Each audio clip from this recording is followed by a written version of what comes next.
सबको जय मसीह की। आज के अध्ययन में आपका स्वागत है। हम पहले दो अध्ययनों में निर्गमन पहले भाग का अध्ययन देखा था और दूसरे अध्ययन में निर्गमन भाग दो का अध्ययन देखा था। और आज हम निर्गमन तीसरे भाग का अध्ययन देखने वाले हैं। और इन तीन अध्ययनों में हमने निर्गमन, लेवी, गणना और व्यवस्था सार इस किताबों का सारांश देखा है। इन तीन अध्ययनों में चार प्रमुख व्यक्तियों का हमने सारांश देखा है, जैसे मूसा, आरोन, कालेब और जोशुआ का। हमने इसमें देखा था कि किस तरह इज़राइल की बंधुआई हुई थी, किस तरह छुटकारे का इंतजाम हुआ था मूसा के द्वारा। हमने देखा कि किस वजह से इज़राइली लोग अपनी वाचा वाली जगह से जाने के वक्त किन किन कठिनाइयों का उन्होंने सामना किया। हमने मन्ना किस तरह इजरायली लोगों का भोजन हुआ था। हमने देखा कि 10 आज्ञाओं का पूरे इजरायली लोगों को किस तरह देना हुआ। हमने मिलाप वाले तंबू का किस तरह निर्माण हुआ, ये भी हमने देखा। आज हम देखेंगे कि इजरायली लोग 40 वर्ष किस तरह जंगल में भटके और इनको ये भटकने का फरमान क्यों हुआ। हम देखेंगे कि मूसा का मृत्यु किस तरह हुआ और यहोशू का इज़राइल का मुखिया का चुनाव कैसे हुआ। हम ये भी देख चुके हैं आज तक कि किस तरह लाल समुंदर दो हिस्सों में विभाजित होकर इस्राएली लोग उसमें से चलकर निकल गए। और हमने सुनहरे बछड़े का भी निर्माण का वाकया देखा। हमने बोलती हुई गधी का भी दृष्टांत उसका वाकया देखा। हम आज किस तरह एक सर्प के डसने की जो ताड़ना हुई थी उससे किस तरह छुटकारा हुआ था, ये भी हम देखेंगे। हम ये भी देखेंगे कि मूसा का स्वर्ग की तरफ यात्रा किस तरह शुरू हुई। हम ये भी देखेंगे कि कोरा नामक व्यक्ति का जो उससे बलवा किया उसका और उसके वंशजों का क्या हुआ, ये भी हम आज देखेंगे। आज का अध्ययन हम शुरुआत करेंगे प्रार्थना से। महान परमेश्वर, आपके शुक्रगुजार है इस समय के लिए। और हम चाहते हैं प्रभु जी आप हमारे साथ होना। आज तक आपने हमारा संभाल किया है और हम पूरा विश्वास है आगे के दिनों भी में भी आप हमारा संभाल करेंगे। हम चाहते हैं प्रभु जी आज के अध्ययन में आप हमें एकाग्र मन दीजिए और इस अध्ययन को समझकर, इन किताबों का सारांश समझकर, इनमें से जो जो वाक्य हुए हैं उनको समझकर प्रभु जी अपनी जिंदगी में इनसे अच्छी बुरी सीखें लेकर हमें अपने आप के जीवन को किस तरह सुधारना, किस तरह जिंदगी व्यतीत करनी है, ये समझने के लिए मदद सहायता कर। यीशु मसीह के नाम से मांगते हैं, सुन और कबूल कीजिए, आमीन। हम आज देखेंगे कि इज़राइल सिनाई पर्वत से कादेश बर्निया इस जगह पर जाने के लिए तैयार होता है। हम ये देखते हैं कि जब कादेश बर्निया को वो जाते हैं तब ये वाकया लिखा हुआ है।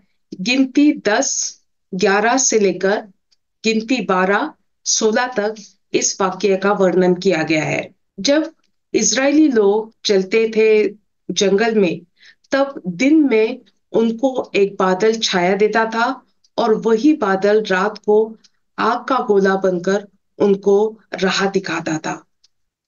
जब ये आग का गोला चलता था तब लोगों को इस सफर की कठिनाइयां ज्यादा लगती नहीं थी।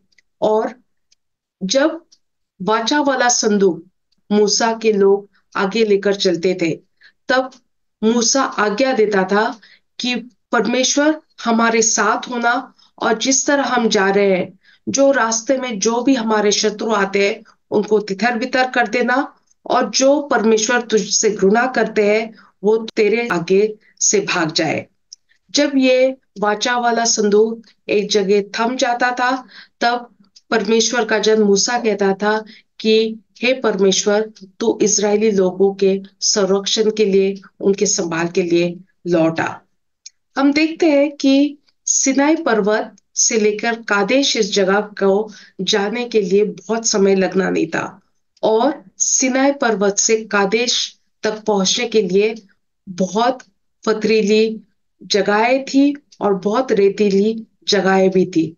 बट ये सफर की जो कठिनाइयां थी वो इजरायली लोगों को मुश्किल नहीं लगती थी, क्योंकि परमेश्वर का छाया वाला बादल और आग से भरा हुआ बादल उनकी हमेशा देखभाल करता था।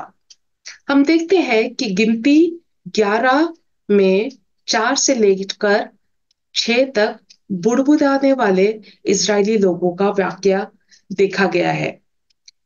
इस बार इजरायली लोग बुड़बुड़ाते हैं कि हमें वे मछलियां स्मरण है जो हमें मिस्र में सेतमय करते थे, और वह खीरे और खरबूजे और गंडे और प्याज और लहसुन भी, परंतु अब हमारा जी घबरा रहा है।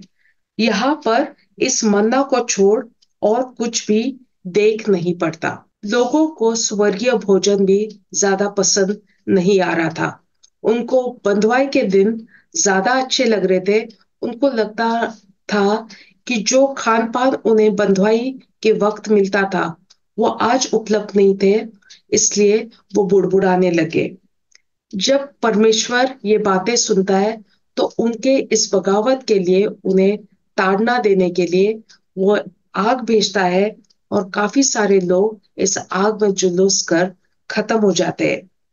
इस वक्त परमेश्वर के लोग, इजरायली लोग, मूसा की तरफ गुहार लगाते हैं और कहते हैं परमेश्वर की इस ताड़ना से हमें बचा ले। तब मूसा परमेश्वर की ओर प्रार्थना करता है और परमेश्वर इस आग की मरी को रुका देता है। हम देखते हैं कि आगे चलकर मूसा भी बहुत थक जाता है इस्राएली लोगों के बर्ताव के कारण। हम गिनती में 11वें अध्याय 10 से 15 में देखते हैं कि मूसा कहता है कि ये जो तूने इजरायली लोगों को बंधुआई से छुड़ाने का जो मूसा पर जिम्मेदारी दी है वो बहुत कठिन है, वो बहुत बोझ से भरी है।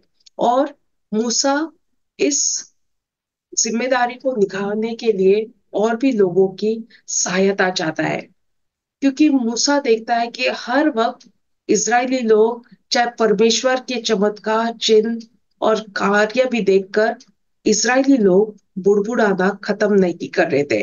मूसा इतना व्याकुल हो जाता है कि इन बुड़बुड़ाने लोगों से मूसा को या तो छुटकारा दे दे या मौत दे दे। यहाँ तक मूसा बोल देता है।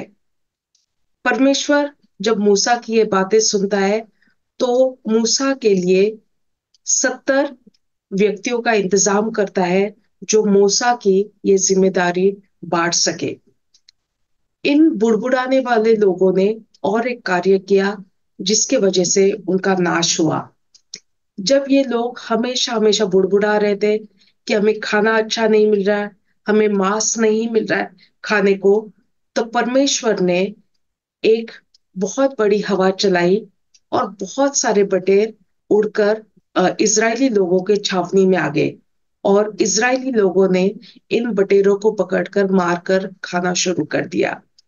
जब ये मांस वो खा ही रहे थे बटेर का, तब परमेश्वर का क्रोध उन पर भड़कता है और काफी सारे लोग ये मांस खाते खाते ही खत्म हो गए। ये परमेश्वर इसलिए करता है कि ये जो इनकी लालसाएं थी, ये जो इनकी इच्छाएं थी, वो जिन इच्छाओं को परमेश्वर के ऊपर जान रहे थे उनको समझकर उनका अंत करने के लिए परमेश्वर हर वक्त उन्हें सही राह दिखाने के लिए हमेशा ये ताड़ना लाकर लोगों को समझाकर सही रास्ते पर लाना चाहता है। गिनती 12 1 से 15 में हम और एक वाक्य देखते हैं कि मूसा का भाई आरोन और उसकी बहन मिरियम भी बुड़बुड़ाने लगे। मूसा के जो नेतृत्व है उस पर सवाल उठा रहे थे। जब परमेश्वर ये बातें मिरियम और अरोन की सुनता है तब वो मिरियम और अरोन को झिड़कता है कि परमेश्वर का बहुत प्रियजन मूसा है और आपने उस पर कोई सवाल करने नहीं चाहिए थे। इन सवाल जवाबों की ताड़ना इस तरह हुई कि मिरियम जो मूसा की बहन थी, जिसने ये बलवा किया था, उसको कोढ़ का रोग लग जाता है। तब आरोन मूसा से याचना करता है कि परमेश्वर से वो प्रार्थना करे कि मिरियम वापस सुस्थिति में आ जाए, उसका कोढ़ फिर ठीक हो जाए। थोड़े दिनों के बाद मिरियम वापस ठीक हो जाती है और इस्राएली लोगों में शामिल हो जाती है। इज़राइल जब कादेश बर्निया में था, उसका वाकया गिनती 13 और 14 में लिखा हुआ है कि मूसा हर एक गोत्र में से एक एक व्यक्ति चुनकर कनान देश में उसकी मुआयना करने के लिए भेजता है कि कनान देश किस तरह का है।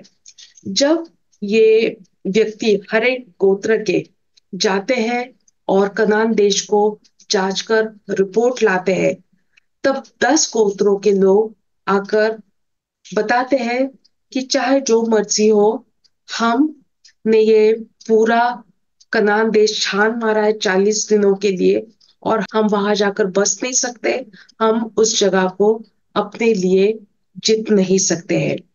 सिर्फ योशु और कलेब, जो दो गोत्रों के प्रतिनिधि, वो कहते हैं कि हम उन लोगों से सक्षम है, हम उन लोगों से काबिल है और हम कनान देश के जो वासी है उनको जीत कर हम कनान देश को अपना बना सकते हैं। जब ये बातें इजरायली लोग सुनते हैं, तब वो फैसला करते हैं कि हमने कनान देश में जाना नहीं है। जब परमेश्वर इजरायली लोगों का ये बात और ये फैसला सुनता है, वो देखता है कि इजरायली लोग अपना बलवा करने से हट नहीं रहे और बहुत कठिन परमेश्वर ने इस बलवे की ताड़ना दी। परमेश्वर ने फरमान सुनाया कि 20 साल का और उससे ज्यादा उम्र का एक भी व्यक्ति कनान देश के अंदर जा नहीं सकेगा। और परमेश्वर ने और एक फरमान सुनाया कि जिस जगह को पहुंचने में सिर्फ 10-15 दिन लगने थे, वाचा वाली जगह पर पहुंचने के लिए, जिस तरह 40 दिन इन गोत्रों के प्रतिनिधियों ने वहां जाकर मुआयना करके इजरायली लोगों को बलवा करने के लिए डर पैदा किया और उनमें कुछ गलत फैसले लेने के लिए उकसाया, एक दिन के हिसाब से एक साल होगा और 40 साल इजरायली लोगों को लगेंगे वाचा वाली जगह जाने के लिए। इसका मतलब 20 साल और 20 साल की उम्र के लोगों का जाना अब वाचा वाली जगह से दुर्लभ हो गया और कुछ दिनों का सफर 40 सालों में जंगलों में भटकते हुए गुजार कर 40 साल के बाद इजरायली लोग कानान वाचा वाली जगह पर पहुंचने वाले थे। जब परमेश्वर ने ये बातें कही, तब उससे और एक बात की कि जो 10 गोत्रों के प्रतिनिधि थे, जिन्होंने ये बातें सुनाकर इजरायली लोगों को ये फैसला लेने का मजबूर किया था, उन 10 प्रतिनिधियों को भी परमेश्वर ने खत्म किया। सिर्फ 2 गोत्रों के प्रतिनिधि योशुआ और कालेब, जिन्होंने सही निर्णय लेने के लिए कहा था, उन 2 प्रतिनिधियों को ही परमेश्वर ने बचा लिया। जब इन लोगों का इतना चंचल स्वभाव था, तब ये चंचल इजरायली लोगों ने इस सारे वाकया को देखकर कि हमें बहुत देर लग गई है अब वाचा वाली जगह पर जाने के लिए, तब वो अपने आप ही परमेश्वर की मर्जी के अनुसार नहीं, बट अपने आप ही फैसला लेते, अपने आप ही जिद करके हम इस वाचा वाली जगह के अंदर प्रवेश कर जाएंगे। बट परमेश्वर की योजना ये नहीं थी। जब वो जबरदस्ती कनान वाचा वाले देश में प्रवेश करने का प्रयत्न करते हैं, वो कनान रहिवासियों से जंग लड़ते वक्त हार कर वो वापस वाचा वाली जगह से दूर हो जाते हैं।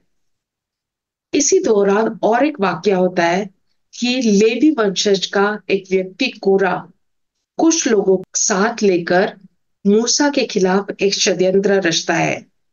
जब ये षड्यंत्र का पर्दाफाश होता है, उसी दिन के बाद दूसरे दिन कोरा और उनके वंशजों की ये ताड़ना होती है कि उनको धरती खुल जाती है और धरती के अंदर कोरा और ये सारे बलवा करने वाले धरती के नीचे समा जाते हैं।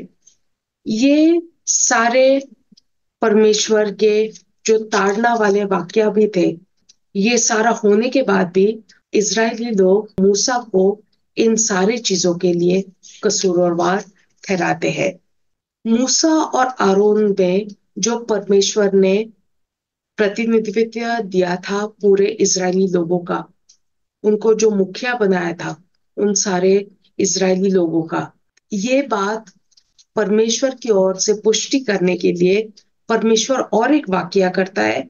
वो कहता है कि हर एक गोत्र का जो प्रतिनिधि है वो अपनी लाठी वाचा वाले संदूक में रख दे।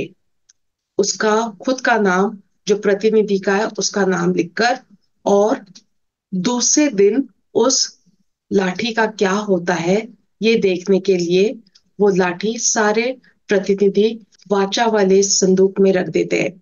दूसरे दिन जब वाचा वाला संदूक खोला जाता है तब देखा जाता है कि आरोन की छड़ी जो होती है उस पर कलियां फूटती है, उस पर फूल लगते हैं और उस पर पके हुए बादाम लगते हैं।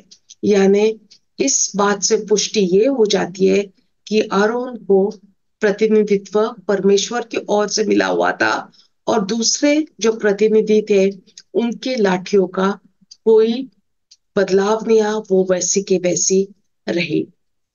जब इजरायली लोग जंगल में भटक रहे थे और इस जंगल में भटकते वक्त जो परमेश्वर ने फरमान सुनाया था, 20 साल की उम्र के जो ऊपर लोग थे वो जंगल में ही खत्म हो जाएंगे या मर जाएंगे वाचा वाली जगह जाने से पहले। काफी सारे लोगों को, 20 साल की उम्र के जो ऊपर लोग थे उनको जंगलों में दफनाना पड़ा। और इस दफनाने के विधि या लोथ को हाथ लगाने की वजह से पहले जो नियम दिए गए थे कि वो व्यक्ति अशुद्ध होता है जो मरी हुई लोथ को हाथ लगाता है, और उसको शुद्धता के कुछ नियम लागू होते थे जब वो मरी हुई लोथ को हाथ लगाता था। जब इतने सारे लोग एकत्रित होकर मन रहे थे परमेश्वर के ताड़ना के वजह से या परमेश्वर के अलग अलग फरमानों के वजह से, तब परमेश्वर इन सारे मरी हुई लोथों को हाथ लगाने से जो अशुद्धता फैली हुई थी उसको ठीक करने के लिए परमेश्वर एक लाल बच्चे का विधि करता है। इस लाल बच्चे को मारा जाता है और इसको जलाया जाता है और ये राख पानी में मिलाकर इजरायली लोगों पर छिड़क दी जाती है और वो शुद्धता की एक विधि की जाती है। इन सारी ताड़नाओं पर, इन सारे परमेश्वर की बातों को देखकर भी परमेश्वर के लोगों ने बुड़बुड़ाना बंद नहीं किया। इन सारे वाक्यों के बाद कि परमेश्वर कितना दयालु है, किन हालातों में परमेश्वर ने उनकी सहायता की है, किन किन हालातों में परमेश्वर ने इजरायली लोगों को सुधारा था, ये सारी बातें होने के बावजूद भी परमेश्वर का जन मूसा भी एक गलती में इन लोगों के कारण फंस जाता है। इजरायली लोग वापस बुड़बुड़ाते हैं कि पीने की पानी की कमी है, और जब ये बुड़बुड़ाना मूसा फिर सुनता है तब मूसा अपना आपा खो बैठता है और वो कहता है कि कितने बार तुम बुड़बुड़ाओगे और कितने बार परमेश्वर के आगे आप बलवा करोगे। और परमेश्वर ने जो आज्ञा दी थी कि एक चट्टान को सिर्फ कहना और आज्ञा देना, वो उस चट्टान में से पानी निकल के आए। मूसा क्रोध के कारण उस चट्टान को 2 बार अपनी लाठी से पीटता है और उसमें फिर भी परमेश्वर की आज्ञा को उल्लंघन होने के बावजूद भी उसमें से पानी फूट के निकल कर आता है। परमेश्वर आज्ञा देता है और परमेश्वर फरमान मूसा पर लागू करता है इस बार कि इस अनाज्ञाकारी के लिए जो उसको सिर्फ कहने के लिए कहा था चट्टान को, उसने अपनी मर्जी से उस चट्टान को पीटा था। इसलिए परमेश्वर मूसा पर फरमान लगाता है कि मूसा वाचा वाली जगह के अंदर प्रवेश नहीं कर पाएगा। यानी जो व्यक्ति इस पूरे इजरायली लोगों को बचाने वाला, उनको छुटकारा देने वाले का प्रतिनिधित्व कर रहा था, वो व्यक्ति भी इन लोगों को बुड़बुड़ाने की वजह से, इन लोगों के अनाज्ञाकारी की वजह से खुद भी बाचा वाली जगह जाने से वंचित रह जाता है। जब ये इजरायली लोग जिन जिन जगहों में से वो पार कर जाते थे, जहां पर उन्हें प्रवेश करने के लिए कोई कठिनाई आती थी, जहाँ के रहवासी थे वो लोगों से, परमेश्वर की सहायता के वजह से परमेश्वर के लोग उनसे जंग जीतकर वो जगह में से प्रवेश कर कर आगे निकल आते थे। आगे चलकर हम देखते हैं कि मूसा की बहन भी गुजर जाती है और वो भी कादेश इस जगह पर उसको दफनाया जाता है। कुछ दिनों के बाद हम ये भी देखते हैं कि परमेश्वर मूसा को फरमान देता है कि आरोन से उसका याजक वस्त्र था वो उतार कर आरोन के बेटे इज़राइल पर मुख्य याजक का प्रतिनिधित्व करने के लिए उसके ऊपर पोशाक चढ़ाई जाए। ये भी कार्य होता है और आरोन भी 123 उम्र का होकर मर जाता है और वो दफनाया जाता है। और एक बार ये भी हुआ कि परमेश्वर ने जहरीले सांप भी इजरायली लोगों को डसने के लिए भेज दिए थे कि इन के डसने से ही इजरायली लोग सुधर जाए। तब परमेश्वर के लोगों ने पश्चाताप किया, उन्होंने अपने कार्यों का पछतावा किया और उस वक्त एक पीतल का सांप एक पोल पर लटकाया गया और जो भी इस पीतल वाले सांप को देखे वो बचाया जाता था ताकि लोग पश्चाताप करके अपने गलतियों को सुधार दे। एक और वाक्य हम देखते हैं कि एक वक्त ऐसे आया कि वो मोआब इस शहर से गुजर रहे थे। तब मोआब का राजा बलाक चाहता था कि इजरायली लोग उसके राज्य में से उनको जीत कर आगे ना जाए बट हार जाए। तब वो एक अन्य जाति भविष्य वक्ता को बुलावा भेजता है कि कोई ना कोई ऐसी तरकीब करे जिसके वजह से इज़राइल को श्राप देकर उनकी जीत को पराजय में बदल डाले। परमेश्वर बलाम इस भविष्यवक्ता को, अन्य जाति भविष्यवक्ता को आगाह करता है कि वो ना जाए। मोआब का राजा बलाक के जो वादे किए थे उसको बहुत सारा धन दौलत देने का, कि वो इजरायली लोगों को श्राप दे और उनको पराजय होने के लिए वो तैयार करे। तब बलान लालच में आकर इजरायली लोगों को श्राप देने के लिए चला जाता है। बट राजा आश्चर्यचकित हो जाता है कि बलाम जब जब इजरायली लोगों को श्राप देने के लिए मुंह खोलता था, तब तब उसके मुंह से इजरायली लोगों को श्राप के बजाय आशीषें निकलती थी। और बलाक मोआब के राजा को बड़ा आश्चर्य होता था और गुस्सा भी होता था कि बलाम भविष्यवक्ता को जो कार्य करने के लिए कहा जाता था वो ठीक तरह से कर नहीं रहा था। बलाम एक जगह ऐसे बोलता है कि मैं उन लोगों को श्राप कैसे दूं जिनको परमेश्वर ने आशीषित किया गया था। और बलाम जो था उसको लगता था कि इजरायली लोग इतनी गलत बातें करते हैं, उसके वजह से इनको श्राप ही मिलना चाहिए क्योंकि वो परमेश्वर की बातें पर पूरी तरह चलते नहीं है। बट परमेश्वर जिस देश को या जिस वंश को आशीष देना चाहता है उस देश को आशीषित क्यों किया है, उस देश के साथ परमेश्वर क्यों जुड़ा है, उन लोगों के साथ परमेश्वर का अनुग्रह क्यों है, ये परमेश्वर की खुद की योजना थी और खुद का फैसला था।